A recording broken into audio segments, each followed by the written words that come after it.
mahasiswi Fakultas Usuluddin Tafsir. Saya seorang yang suka menggambar. Apabila banyak orang memesan gambar pada saya, nah saya mau tanya, apa hukum menggambar? Illa riqman fi thawbin, kecuali gambar pada kain, gambar pada kertas. Yang tak boleh itu adalah diukir, dipahat, dicetak, maka disenter ada bayang-bayang 3 dimensi. Nah itu tak boleh. Nanti di akhirat kita disuruh menghidupkan dia, yubahi, karena dia ingin menyamai penciptaan makhluk. Tak boleh. Itu pun boneka boleh. Maka yang boneka di rumahnya ada boneka Masa and the Beast, ada boneka Wonder Woman, Spiderman, Batman, itu boleh. Hanya saja boneka Batman, Wonder Woman, Spiderman tolong kasih dia pakai baju Aceh. Namanya Batman Syariah. Nah, kalau tidak dia sepaknya di luar. Apa hukumnya? Bagaimana gambar-gambar yang telah lama? Gambar boleh. Yang tak boleh itu adalah patung, dipahat, diukir, dibentuk. Makanya Islam tidak membunuh seni. Seni tidak dibunuh. Muncullah seni kaligrafi. Tengok cantiknya kaligrafi atas itu. Wah, lalu muncul seni membuat seni itu, tengok. Nah, indahnya ukiran-ukiran. Tapi tidak binatang. Daun-daun, maka diboleh. Gambarlah daun. Daun pisang, daun apa. Apa hukum melukis makhluk hidup? Bagian mana saja yang diperbolehkan dan tidak? Sapiadi dari Riau. Ini jauh-jauh siraman itu orang Riau. Illa ritman fi thawbin, kecuali lukisan gambar pada kain. Fi thawbin, ditulis pada kain, pada kanvas, boleh. Adapun yang tidak boleh itu 3 dimensi, diukir, dicetak, dipahat, dibentuk. Ada matanya, hidungnya, ada telinganya, patung, itu yang tak boleh. Adapun gambar tak apa-apa. Innal malaikata, sesungguhnya malaikat la tadkhulul buyut, tidak mau masuk ke dalam rumah fiha tamathil. Malaikat tidak masuk dalam rumah kalau di rumah itu ada patung berhala, diukir, dicetak, dipahat, dibentuk. Tak ada. Jangan. Di rumah saya Pak Ustaz ada patung gajah, buang. Tapi saya sayang betul, hancurkan badannya, belalainya aja suka. Innal malaikata, sesungguhnya malaikat tidak masuk ke dalam rumah kalau di rumah itu ada berhala, patung. Tapi malaikat yang tidak masuk itu malaikat rahmat, malaikat maut masuk. Baik, bagi aliran tekstualis, orang yang teks membaca hadis, memang ada hadis larangan memasang lukisan bergambar makhluk bernyawa, manusia maupun binatang. Berarti macam foto di rumah itu juga tidak boleh. Dulu Saudi itu haram foto, tapi sekarang gambarnya raja-raja itu, Raja Salman itu di mana-mana ada. Sebelum itu Raja Abdullah juga di mana-mana ada. Akhirnya foto juga halal. Kalau foto haram, paspor kan kalau foto ini kan ya apa caranya kan? Jadi ini kaum tekstualis sudah mulai lunak bahwa foto boleh kalau diperlukan. Gambar juga boleh kalau diperlukan, kan itu mesti. Jadi kalau tekstualis, kalau kontekstualis, selagi gambar itu tidak menyebabkan beralihnya orientasi ke misalnya pemujaan kepada pengkultusan, maka sekedar apa, tapi gambar itu sekedar hiasan atau ornamen, maka boleh. Jadi masang foto, kok gambar hewan, foto manusia itu boleh asal tidak menyebabkan atau misorientasi. Itu. Ma huwa hukm at-tamathil was-suwar fi syari'ah al-islamiyah? Apa hakikat hukum daripada patung-patung dan gambar-gambar dalam syariat Islam? Sekarang kita tampilkan dulu teman-teman sekalian dalil-dalil yang melarang itu. Dalam konteks apa kemudian dilarang? Pertama, ada di kalangan para ulama nanti yang berpendapat keharaman mutlak. Saya tuliskan pendapat para ulama, haram mutlak. Ini yang berhati-hati. Haram mutlak. Ini periode dulu ya. Jadi apapun jenisnya, mau gambar apapun, sepanjang dari yang bernyawa, ada rohnya, bernyawa. Ingat, pembahasan kita ini pada gambar yang bernyawa, bukan selain ini. Jadi kalau Anda gambar misalnya pohon-pohon, kan, air, pemandangan, kan, itu nggak ada masalah. Itu sepakat semua ulama, itu nggak ada masalah. Yang jadi persoalan gambar-gambar dari yang bernyawa, manusia, hewan, ya dan seterusnya. Nafas dengan ini. Itu pendapat pertama mengatakan ini haram mutlak. Apa dalilnya? Kalau melukis ingat saya katakan nih mulai dari pendapat ulama dahulu ya, yang konvensional, yang terdahulu, yang belum ada pada masa itu fotografi, ingat, yang belum ada pada masa itu handphone, yang belum ada pada itu kebutuhan KTP, paspor dan sebagainya. Jadi mereka memandang ini haram mutlak, gak boleh orang gambar-gambar sesuatu.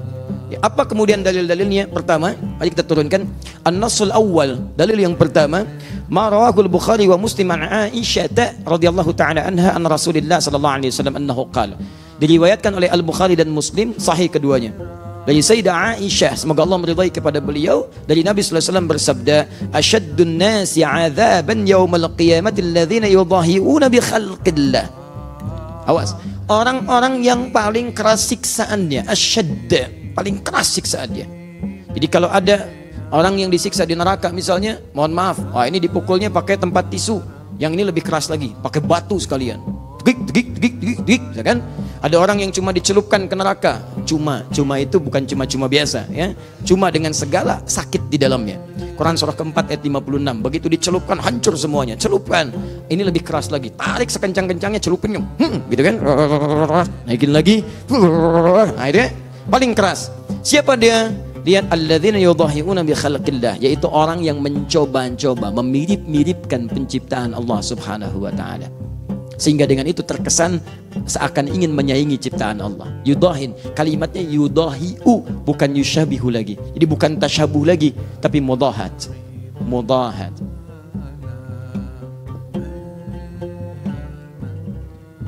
Jadi Nabi seakan memberikan gambaran. Kebanyakan orang-orang yang melukis itu, ketika dia mulai melukis, ini ambil pendapat pertama ya.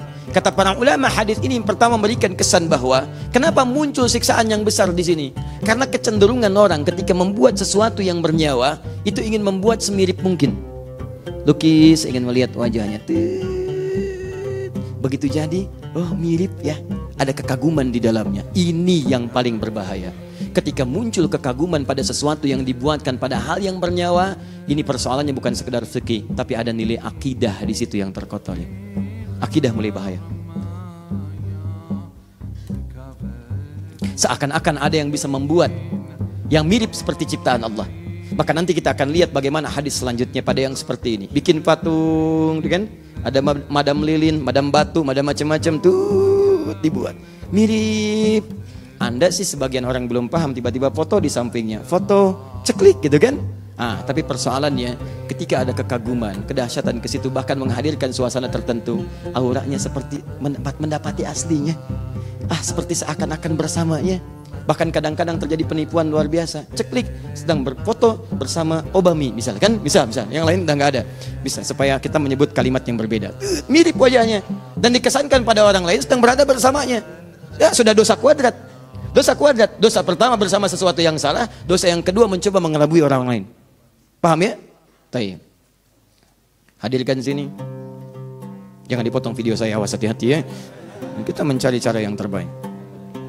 Nah, itu orang seperti itu yang berusaha memirip-miripkan dengan ciptaan Allah Subhanahu wa taala sehingga terkesan ada aura-aura yang berbeda. Ini ilatnya, lihat.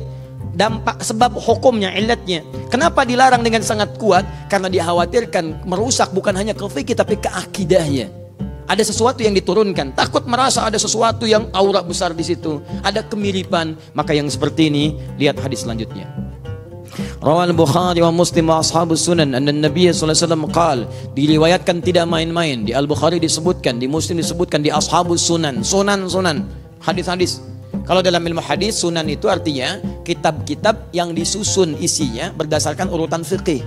Kitab hadis yang disusun berdasarkan urutan fikih. Ya, yang lainnya jami'. Jami' itu kitab hadis yang disusun berdasarkan urutan umum, semua pembahasan. Biasanya babul iman dulu, bab akidah, terusannya ibadah, muamalah dan seterusnya. Tapi kalau sunan, ingat beda antara sunan dalam istilah hadis, sunan dalam istilah usul fikih, sunan dalam istilah fikih, dan sunan dalam istilah sejarah itu beda. Lain. Kalau disebutkan dalam istilah hadis, maksudnya kitab hadis yang disusun berdasar urutan fikih. Seakan-akan ini penulis kitab ini ingin mengatakan, jangankan di kitab hadis urusan akidah, di kitab hadis urusan fikih pun disebutkan celaan pada yang demikian. Apa yang dimaksudkan? Inna ashab hadhihi suwar yu'adzabuna yawmal qiyamati yuqalu lahum ahyu ma khalaqtum. Orang-orang yang membuat seperti ini dimirip-miripkan dengan ciptaan Allah sehingga terkesan orang lain mengaguminya dengan mengatakan mirip ya, bagus ya, seakan-akan ada ya. Maka orang ini akan dipanggil di hari kiamat sebelum disiksa, kemudian diberikan oleh Allah penghinaan pada saat itu. Dihinakan. Coba berikan nyawa tuh. Ayo berikan nyawa. Kamu pengen jadi saingan saya? Ayo hidupkan, tiupkan roh kepadanya. Maka ketika dia tidak mampu dan memelas, maka dicelupkanlah ke neraka. Nih yang merasa jadi saingan saya. Hancurkan, hancurkan, hancurkan. Begitu hancur, angkat kembali, hancurkan lagi, angkat kembali, hancurkan lagi. Dan dia tidak akan pernah keluar dari siksaannya. Tidak akan pernah keluar. Nah, ini yang pertama.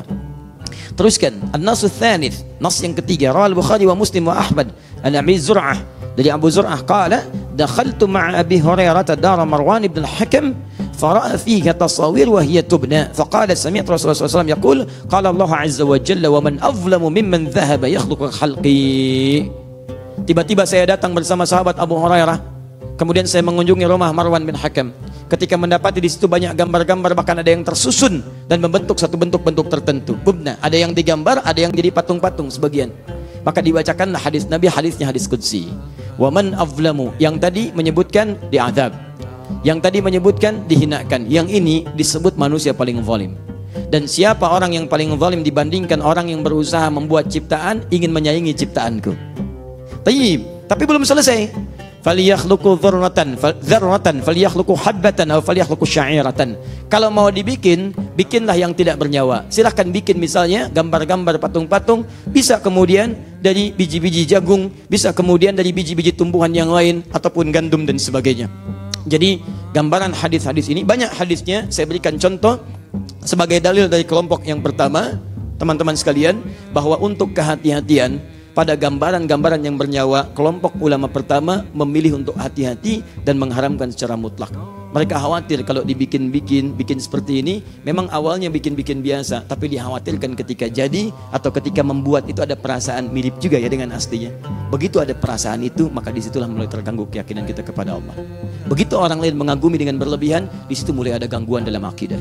Maka ulama pertama berpendapat ini haram mutlak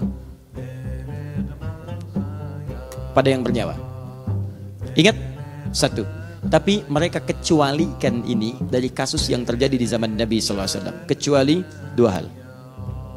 Kecuali satu, hal yang melekat pada perangkat mainan anak-anak. Jadi kalau anak mainan anak-anak tidak ada masalah. Sebab nilainya bukan pengaguman, nilainya buat main-mainan. Sayyidah Aisyah punya mainan, teman-temannya punya main-mainan, dan tidak pernah dinafikan oleh Nabi sallallahu alaihi wasallam. Illa lu'batul banat, kecuali mainan anak-anak. Jadi kalau ibu ingin memberikan anak-anak misalnya mainan-mainan Hello Kitty, itu nggak ada masalah. Ya, nggak ada masalah. Bawa Hello Kitty, kita ke rumah. Nah, ada Hello Kitty. Nah, kan? Nah, Anda yang mau mengaji tiba-tiba datang, haram ya? Oh, tidak. Nas yang kedua mengatakan illa lu'batul banat, kecuali mainan bagi anak-anak. Boleh, tidak ada masalah. Ini ada Doraemon, bawa kan? Ini mainan panda, bawa, itu nggak ada masalah. Mainan anak-anak. Baik ya, kecuali misalnya orang tua yang kekanak-kanakan, ya. Sudah 70 tahun masih pakai boneka, tak ninung, itu salah. Nah, misalnya. Jelas ya, ini lu'batul banat, itu mainan anak-anak. Mainan anak sama perangkat mengajari anak. Anak menggambar misalnya macam itu tidak ada masalah. Gambar bikin ini, bikin itu, ada kelas menggambar di sekolah, tidak ada masalah. Karena memang untuk anak-anak mendekatkan pada dunia dia, ada tasawur, deskripsi bagi dia untuk memahami lewat permainan. Karena anak-anak belum ngerti ya, dia belum balik. Bagaimana mau menyekutukan Allah, balik aja belum balik, dia belum ngerti. Salat aja belum wajib, puasa aja tidak. Jadi kalau ada anak-anak belum balik, ibu jangan memaksanya, tapi mengajarkannya dalam kemuliaan. Paham ya? Ini mau puasa sebentar lagi, ada anak belum balik, latihan dia pelan-pelan. Kalau zuhur buka, apresiasi. Aduh, adek pintar. Ayah dulu nggak seperti adek. Adek zuhur, ayah dulu jam 10 bukanya. Bu, misal gitu kan, angkat dia. Ayo, lawan lagi ya kakak. Tuhan, sampai dengan asar. Besoknya asar, dia buka. Adek pintar, Masya Allah. Tuh mamah dulu. Zuhur lewat dikit, udah buka. Adek sampai asar. Besoknya, maghrib jam 6, dia setengah 6 udah minta buka. Setengah 6, nggak apa-apa biar buka. Gak apa-apa, apresiasi lagi, dorong lagi. Besok setengah jam lagi ya, karena dia belum balik. belum waktunya sampai pada keadaan dia. Metabolisme tubuhnya masih menyesuaikan. Jangan dipaksa. Dek berjuang, setengah jam lagi. Anda ketemu orang tua yang keterlaluan. Orang udah lapar, didorong-dorong. Ayo dek, berjuang. Luar biasa. Ini satu ini. Yang kedua, pada gambaran-gambaran yang sifatnya direndahkan. Ya, muhannidah. Direndahkan itu tidak dianggap sebagai sesuatu yang mengagumkan. Di karpet, di bantalan, tempat tiduran, macam-macam, yang diinjak, yang macam-macam, itu nggak ada masalah. Jadi kalau gambar-gambar kemudian, taruhlah kemudian misalnya ada Hello Kitty jadi karpet, ya, ada kucing gambar ini jadi karpet, jadi diinjak-injak dan sebagainya, itu sepakat ulama itu rakman bit-thaub. Rakman bit-thaub itu artinya gambar-gambar yang ditenun pada kain-kain untuk direndahkan, jadi kain lap, kain ini macam-macam, sehingga tidak ada kesan persaingan dengan ciptaan Allah Subhanahu wa taala. Di sini ulama-ulama dulu sepakat dengan keadaan demikian. Ini tidak ada persoalan. Dari sini kemudian berkembanglah, masa berkembang, keadaan mulai berkembang. Teman-teman sekalian, dulu ini cuma mainan. Sekarang ada perangkat-perangkat yang digunakan untuk proses pendidikan. Bisa, mohon maaf, patung hukumnya haram, kecuali boneka barangkali untuk anak-anak kekinian sekarang. Tapi Ustaz, saya kan sedang belajar saya kedokteran, harus belajar tentang rangka, anatomi tubuh dan sebagainya. Kadang-kadang dibuat demikian. Apa hukumnya? Pada yang demikian diambil illat maslahatnya, dikembalikan ke sini. Apa fokusnya? Sepanjang yang dimaksudkan bukan bagian dari untuk menyaingi ciptaan Allah, tapi digunakan pada hal-hal esensi yang lain yang sifatnya ada maslahat atau merendahkan sesuatu sehingga berbeda dengan ciptaan Allah, maka ini dibenarkan. Maka yang fakultas kedokteran tidak ada masalah, yang di biologi gak ada masalah. Ketika ada misalnya rangka-rangka tertentu dan seterusnya dibuat untuk menunjukkan bagian-bagian dalam tubuh ataupun juga penggalian-penggalian pada hewan, itu tidak ada masalah. Sekalipun sebagian ulama masih agak hati-hati, kalau bisa bentuknya jangan sesempurna mungkin. Misal bentuk wajah hilangkan sebagiannya, tutup misalnya kan, baik, sehingga tidak menyerupai betul. Ada sebagian yang masih berhati-hati, tapi dalam konteks kekinian kan gak bisa. Kita akan pelajari bentuk hidung, begitu ditunjuk hidungnya nggak ada. Ini kan repot.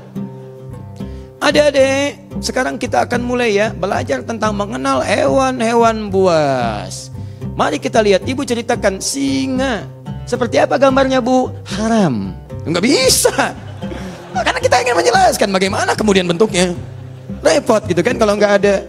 Unta, gimana itu unta bu? Kalau mau tahu ke padang pasir aja ke sana. Bisa. Kasihkan gambarnya nih begini. Itu nggak ada masalah. Guru gambar sketsa gini misalnya kan. Inilah singa, kan? Paham ya? Baik. Yang kedua, turunan lagi misalnya. Baik, maaf, di kepolisian atau di militer dan sebagainya. Dibutuhkan misalnya ahli sketsa untuk memastikan keadaan hukum. Begitu ada terjadi pencurian, dulu belum musim CCTV, bahkan sekarang masih berkembang keahlian ini. Maka datang, bagaimana saudara menurut Anda? Ciri-cirinya seperti apa? Begitu digambarkan ciri-ciri, dilukiskan begini. Apakah seperti ini? Bukan. Apakah seperti ini? Bukan. Apakah seperti ini? Mirip dikit. Apakah seperti ini? Mirip dikit. Ini mirip sekali. Oh iya, yang seperti itu. Mirip yang dimaksudkan bukan mirip ciptaan Allah, tapi untuk mirip menemukan pelaku dari unsur kejahatan. Yang ini boleh. Ayo saudara, siap, saya lukiskan ya. Apakah seperti ini? Tidak. Apakah seperti ini? Tidak. Udah mirip seperti ini? Bukan. Kenapa bukan sama sekali? Haram pak. Masya Allah. Ini repot yang seperti ini. Jelas ya? Dia nggak ada kepastian hukum. Bagaimana Anda bisa membantu proses kepastian hukum? Polisi kesusahan, sidang nggak terjadi-jadi dan sebagainya. Begitu di persidangan ditampakkan, apakah yang saudara maksud orang ini? Betul pak dia. Seperti gambar ini? Bukan pak. Kenapa menolak? Yang itu haram pak. Yang ini yang halal. Ada pencuri yang halal, ada gambar yang haram, kan? Itu yang repot. Nah, sampai sini dipahami? Baik, jadi bagian pertama, kalau yang dimaksudkan lukisan-lukisan, melukis makhluk bernyawa. Ini kita nggak bicara tentang pemandangan, tentang pohon dan sebagainya. Maka ulama yang pertama, mereka berhati-hati mengatakan ini mutlak haram karena dikhawatirkan ada sesuatu gambaran terjadi dalam jiwa yang bisa merusak akidah. Kecuali dengan 3 turunan tadi. Ada maslahat hukum. Yang kedua, jadi sebagai mainan-mainan yang biasa. Ataupun yang ketiga, sesuatu yang melekat untuk sifat yang hal-hal yang rendah, serbet misalnya, kemudian juga bantal yang ditiduri, kasur dan sebagainya. Sepanjang itu tidak menghadirkan hal-hal dengan sifat haram turunan. Sifat haram turunan itu misalnya, maaf, gambar-gambar yang tidak elok. Kalau itu halal dong, gambar misalnya di bantal karena tidak dimirip-miripkan. Tapi bantalnya gambar Madonna misalnya, nah itu nggak tepat juga, nggak boleh. Hal-hal yang sifatnya melahirkan turunan hukum baru itu yang dihilangkan. Saya ingin mimpi bisa main bola seperti Lionel Messi misalnya kan, bikin bantal Lionel Messi, seakan-akan tidur bersama Messi, itu nggak boleh, haram hukumnya. Saya nggak mau pakai Messi, main aja kalah 3-0, saya Ronaldo aja misalnya kan yang golin saat di puncak, misal gitu kan, itu nggak boleh, karena ada suasana yang hadir kemudian yang tidak dibenarkan. Masalah menggambar makhluk hidup atau melukisnya, baik itu di pakaian, gambar orang, gambar binatang, atau di dinding rumah, atau semacamnya mungkin di gelas, di piring, ya, di apalah ya, mungkin stiker-stiker yang ditempel di kendaraan juga, ya, sama semuanya masuk. Beranjak daripada hadis Nabi SAW yang berhubungan dengan masalah larangan untuk itu adalah hadis yang diriwayatkan oleh Bukhari dalam Kitabul Buyu' dan juga dalam Kitabul Libas. Nomor hadisnya kurang lebih hadis 2225 dan 5963, dan Imam Muslim dalam Kitabul Libas nomor 2110. Kata Nabi SAW, man sawwara suratan kullifa an yanfakha fiha ruh yaumal qiyamah walaysa binafikh. Barang siapa yang menggambar satu gambar makhluk hidup, maka dia akan dibebankan untuk meniupkan ruh padanya pada hari kiamat. Artinya didatangkan nanti patung itu atau didatangkan ukiran-ukiran itu dan disuruh kasih ruh, dan tentu dia tidak bisa. Dalam riwayat yang dikatakan dia tidak akan bisa memberikan ruh, lalu Allah memberikan ruh, gitu kan. Kemudian disuruh menyiksanya di neraka. Kalau riwayat Bukhari dikatakan padahal dia tidak akan pernah mampu meniupkannya. Riwayat yang lain, riwayat Tirmidzi, ditambahkan dia tidak mampu meniupkan ruh padanya, maka Allah pun meniupkan ruh lalu digunakan untuk menyiksanya di api neraka. Ulama hadis menanggapi mengatakan man sawwara surah, makna daripada surah adalah mencontohi sesuatu yang ada di depannya, asal katanya. Tapi yang maksud dalam hadis adalah yang bernyawa. Karena di sini ada hadis yang mengatakan, ada potongannya, diperintahkan dia untuk memberikan ruh. Berarti manusia sama hewan. Kalau tumbuh-tumbuhan, kalau batu, ya, pemandangan langit dan seterusnya, ini tidak masuk di dalam larangan ini. Juga Nabi SAW mengatakan dalam hadis yang lain riwayat Bukhari Muslim, dan itu bisa dilihat di footnote Bukhari dalam Kitabul Libas nomor 5950, dan juga Imam Muslim menyebutkan dalam Kitabul Libas nomor 2109. Kata baginda Nabi SAW, asyaddun nasi azaban yaumal qiyamatil musawwirun yuqalu lahum ahyu ma khalaqtum. Orang yang paling dahsyat azabnya pada hari kiamat adalah orang-orang yang menggambar makhluk hidup. Akan dikatakan kepada mereka kelak, hidupkanlah sesuatu yang kalian ciptakan itu. Di dalam hadis yang lain juga Aisyah berkata radhiyallahu anha, dan hadis ini juga riwayat Bukhari Muslim. Imam Bukhari sebutkan dalam Kitabul Libas nomor 5954, Imam Muslim dalam Kitabul Libas nomor 2107. Qadima Rasulullah sallallahu alaihi wasallam min safarin wa qad satartu sahwatan li bi kiramin fihi tamathil fahatakahu wa talawwana wajhu wa qala ashaddun nasi adzaban 'inda Allahi alladhina yudahuna khalqallah. Rasulullah SAW pernah datang, tiba dari salah satu perjalanan safar, kemudian masuk rumahku dan aku sedang menutupi bilikku atau bilik milikku dengan sebuah tirai yang terdapat gambar padanya.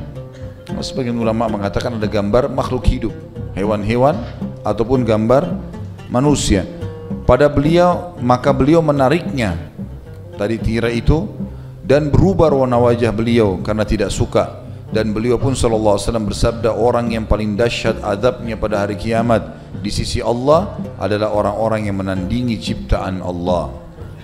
Di sini kita lihat dari 3 buah hadis yang sudah kita baca teman-teman sekalian. Yang pertama, hadis tadi Bukhari Muslim menjelaskan tentang yang dilarang yang beruh, karena ada potongan hadis mengatakan dia akan disuruh memberikan ruh, berarti fokus kepada manusia sama hewan.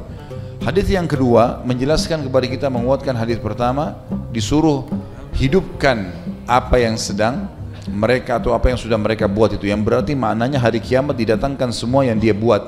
Seperti orang-orang yang saya bilang pernah berikan gambaran di pinggir jalan, patung dinosaurus lah, patung harimau lah, patung hewan-hewan lah. Padahal sebenarnya ada, lebih baik dia melihat hewan yang asli gitu, daripada dia melihat patung-patung tersebut. apalagi tidak bergerak, ya. Dan ini akan disuruh berikan ruh. Dan riwayat Tirmidzi tadi saya bilang, dan dia tidak bisa memberikan ruh, lalu Allah memberikan ruh dan disuruh menyiksanya di dalam neraka. Hadis yang ketiga menjelaskan kepada kita kenapa larangan, kenapa dilarang menggambar atau membentuk, membuat patung atau melukis makhluk yang bernyawa, manusia sama jin. Potongan hadis yang terakhir dikatakan karena menandingi, berusaha menandingi ciptaan Allah. Mungkin ada orang bilang saya tidak niat menandingi, tapi sebenarnya dia berusaha untuk menyerupai apa yang sedang Allah ciptakan. Dan Allah hanya melarang kita di dua jenis makhluk ini, manusia dan jin. Manusia sama hewan. Sebagian ulama mengatakan juga kalau ada orang berusaha menggambar jin, syaitan, atau menggambar malaikat dengan gambar misalnya laki-laki bersayap, ini juga masuk dalam larangan, tapi jarang. Umumnya orang menggambar manusia atau hewan. Dikatakan di sini, kemudian dalam As-Sunan dengan isnad yang baik disebutkan riwayat Tirmidzi dan disahihkan oleh beliau dalam kitab Sifatu Jahannam nomor 2577. Yakhruju 'unukum minan nari fayaqul inni wukiltu bikulli man da'a ma'allahi ilahan akhar wa bikulli jabbarin 'anid wa bil musawwirin. Sesungguhnya leher akan muncul dari neraka. Dan ini kalau teman-teman ikuti di YouTube ada ceramah saya tentang surga dan neraka. Tentu dalam bahasan hadis ini cukup panjang. Di antaranya akan keluar nanti leher di api neraka, dan ini yang dimaksud adalah leher neraka. Jadi ulama mengatakan neraka itu memiliki kepala, karena hadis ini menjelaskan akan keluar leher yang memiliki kepala, memiliki dua mata, memiliki lisan yang bisa berbicara. Lalu dia berkata, leher itu berkata, sosok leher itu berkata dari neraka tadi, aku ditugaskan kepada setiap orang yang beribadah kepada Tuhan selain Allah, menyembah-nyembah patung, berhala dan seterusnya. Kemudian setiap orang yang angkuh, lagi keras kepala. Angkuh berarti di atasnya sombong, ya. Angkuh itu bisa perkataan, perbuatan semuanya berlaku padanya, seperti tata cara jalan, tata cara melirik, tata cara menggunakan pakaian, tata cara berbicara, semuanya ini kalau sudah bersatu semuanya namanya angkuh. Kalau salah satu substansinya dikatakan sombong, misal orang cuma kelihatan dari tutur katanya, mungkin pakaiannya biasa, makanya masih dikatakan sombong, tapi angkuh di atasnya. Kemudian kepada orang yang menggambar makhluk hidup, ini maksudnya menggambar tadi melukisnya, melukis. Jadi kalau teman-teman pelukis dialihkan kepada hal-hal yang dibolehkan dalam agama, tumbuh-tumbuhan dan seterusnya. Tapi tetap saran saya lebih baik kita mengambil, kalau sekarang alhamdulillah ada gambar, ya, ada alat kamera bisa difoto, bisa disorting. Sorting malah lebih bergerak, lebih baik dengan teknologi sekarang, maka dia hindari kalau melukisnya, ya. Kemudian sabda Nabi SAW di dalam hadis Bukhari Muslim juga, dalam Kitabul Libas, Bukhari meriwayatkan nomor 4951 dan Muslim Kitabul Libas nomor 2018. Kata Nabi SAW, innal ladhina yasna'una hadhihi as-suwara yu'adzabuna yawmal qiyamah yuqalu lahum ahyu ma khalaqtum. Sesungguhnya orang-orang yang membuat gambar atau makhluk hidup ini akan diazab pada hari kiamat. Dikatakan pada mereka, hidupkanlah sesuatu yang telah kalian ciptakan ini. Ibnu Abbas juga meriwayatkan radhiyallahu anhuma, aku telah mendengar Rasulullah SAW bersabda, kullu musawwirin finnar yaj'alu lahu bi kulli suratin sawwaraha nafsan fayu'adzibuhu fi jahannam. Setiap orang yang menggambar makhluk hidup atau melukisnya atau mengukirnya adalah pasti masuk neraka dengan perbuatannya itu. Allah menjadikan nyawa untuk setiap gambar atau buat gambar, lukisan, patung yang telah dibuatnya itu, dan dia Allah mengazab orang itu dalam neraka jahanam dengan apa yang telah dia buat. Jadi kalau orang buat patung sampai 1000 patung, 2000 patung, mungkin sudah selama dia bekerja 20 tahun, itu luar biasa itu. Semua akan diberikan ruh hari kiamat dan menyiksa dia. Lalu bagaimana dengan orang yang sudah taubat? Kalau taubat berbeda. Kalau taubat berbeda. Kalau dia sudah taubat, insya Allah taubat nasuha masuk kepada hadis Nabi SAW, at-taubat tajubu ma qablaha. Taubat akan membersihkan semua kesalahan yang lalu-lalu. Jadi tidak ada masalah kalau dia sudah taubat. Lalu bagaimana dia membersihkan? Ini kata ulama mirip dengan orang yang pernah menyebarkan sesuatu yang haram. Kalau dia mampu, misal dia pernah sebarkan tulisan, dia pernah sebarkan gambar, foto dan seterusnya, tapi haram, maka ini caranya adalah selain dia taubat nasuha, dia berusaha menarik itu. Atau mungkin ada cuplikan-cuplikan dia yang memang berbau yang tidak baik, kemudian diangkat di medsos misalnya. Itu kalau dia mau taubat, dia usahakan tarik semua itu semampunya. Kalau insya Allah dia sudah tarik, dia sempurnakan taubatnya. Kalau dia hanya taubat nasuha tanpa menarik semua itu, kemungkinan masih ada hisab, kemungkinan masih ada, kecuali dia tidak mampu, barulah kemudian dia lepas dari hisabnya.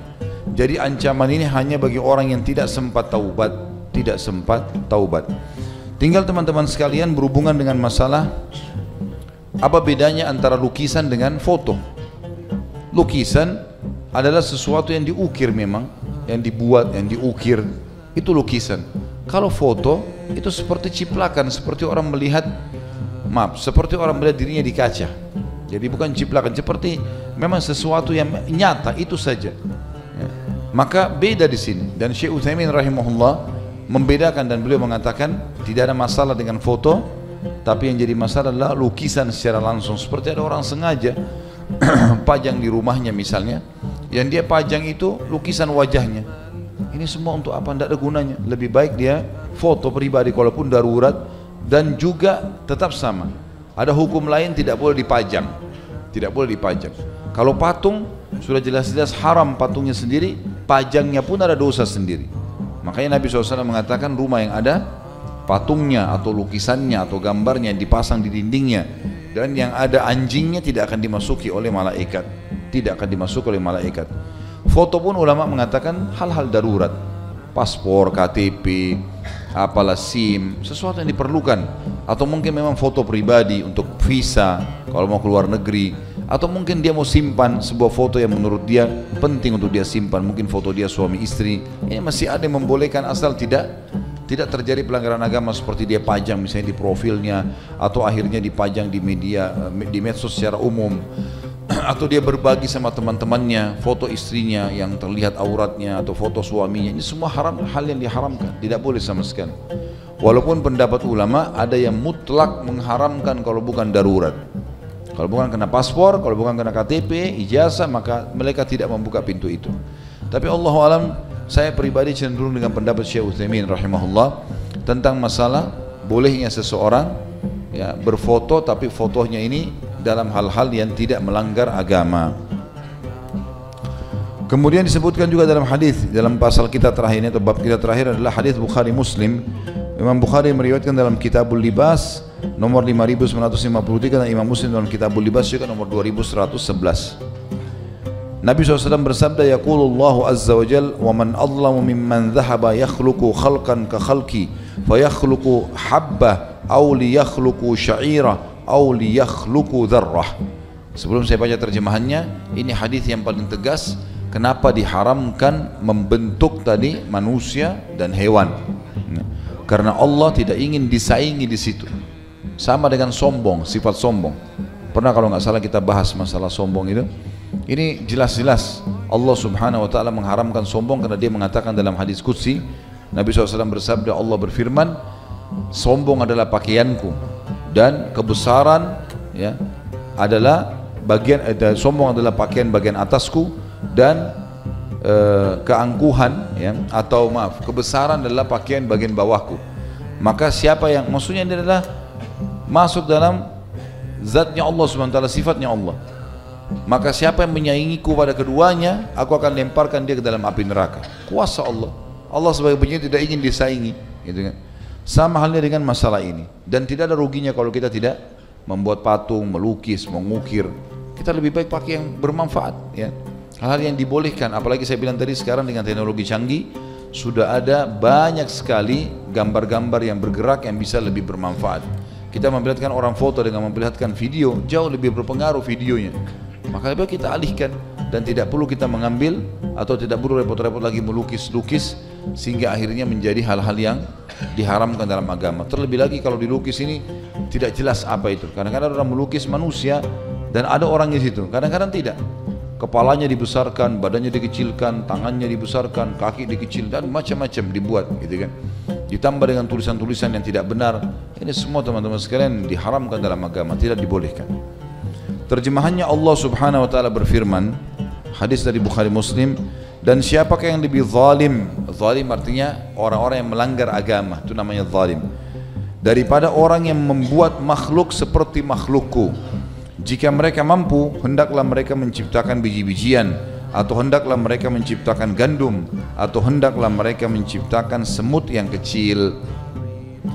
Dan kata Imam Az-Zahabi rahimahullah, dan terdapat riwayat sahih bahwasanya Nabi SAW melaknat orang yang menggambar makhluk hidup. Melaknat artinya mendoakan agar berkah hidupnya diangkat.